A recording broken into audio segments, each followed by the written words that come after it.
I'm dear friends, and this is Movavi. And let's see today how to change the video, how to do it lighter or darker, how to change its brightness.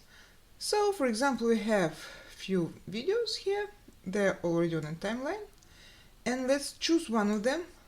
This one, I'm doing left click of my mouse, and I'm going to More Tools icon, and here in this list I'm choosing, if it's not chosen, color adjustment.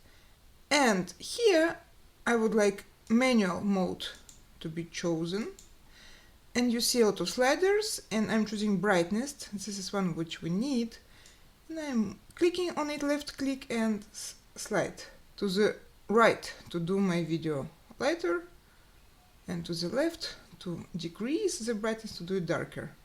And that's it. When you choose the brightness you need, just click here, and don't worry that the slider is like on a 0 position again. It's changed. You see when you click on your video, this is its new position.